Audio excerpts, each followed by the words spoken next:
नमस्कार दोस्तों, आज मैं आप लोगों को एक कहानी सुनाऊंगा। कहानी का शीर्षक है लालच बुरी बला है। इस कहानी में एक बटुआ था, उसका रहस्य बताया जा रहा है। एक राजा बहुत न्यायप्रिय राजा था और न्याय के लिए ही प्रसिद्ध था वो। एक बार उसके सामने एक अजीब मामला आ गया जिसमें वो तय नहीं कर पा रहा था कि कौन अपराधी है इसमें। मामला कुछ इस तरह का था। एक भिखारी रास्ते से गुजर रहा था। तभी उसकी नज़र पैसे से भरे एक बटुए पर पड़ी। उसने उसे उठा कर देखा तो उसमें 100 मुहरें थी। उसने सोचा चलो इसे राजकीय विभाग में दे देते हैं। उसके ऐसा सोचते वो निकल पड़ा, ऐसा सोचते हुए निकल पड़ा कि इसको हम चलो राजकीय विभाग में जमा कर देते हैं। तभी उसे एक व्यक्ति मिला जिसने बटुआ देखकर भिखारी को बोला, अरे रुको रुको, यह मेरा बटुआ है, तुम मुझे लौटा दो और इसके बदले मैं तुम्हें बटुए में से रखे धन, जो जितना भी बटुए में धन है उसका आधा मैं तुम्हें दे दूंगा। यह सुनकर भिखारी उस राहगीर को बटुआ दे दिया। राहगीर कुछ चालाक था।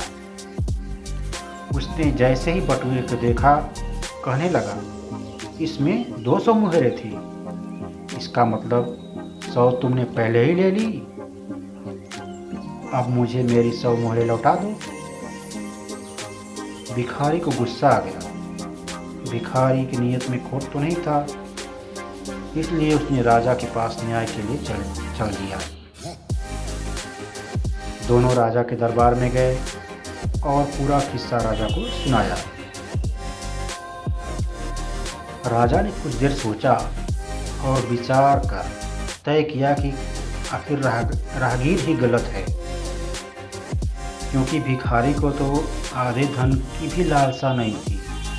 इसीलिए तो राजकीय विभाग में मुहरें देने के लिए जा रहा था। लेकिन जिस तरह से रास्ते में राहगीर ने यह सौदेबाजी की है, मतलब वो इस बटुए में रखे धन राशि के बारे में जानता था। यह बटुआ उसी का है, लेकिन उसके मन में लालच आ गया। जो राहगीर था उसको पता था कि इसमें कितना धन है, लेकिन उसके मन में लालच आ गया और उसने अपनी परिस्थिति का फ़ायदा उठाने की कोशिश किया कि इससे और धन ले लूं। इसी के लिए यह सब बवंडर रच दिया कि इसको भिखारी को कह दूंगा कि 100 मुहरें पहले ले लिया है तो वो भी मुहर वापस ले सकते हैं उससे। लेकिन भिखारी के पास तो कोई मोहर था नहीं।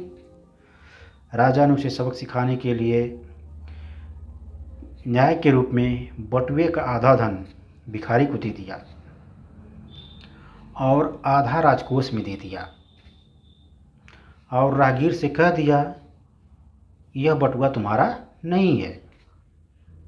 तुम्हारे बटुए में तो 200 मुहर थी, इसमें तो 100 मुहर है, इसका मतलब ये तुम्हारा बटुआ नहीं है। जब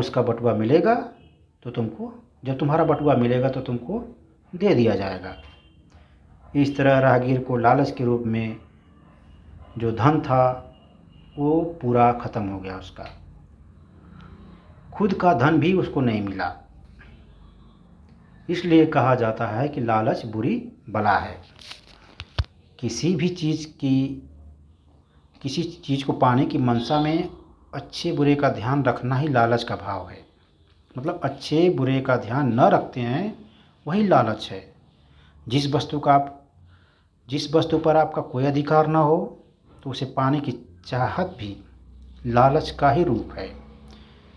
तो लालच बुरी बला है।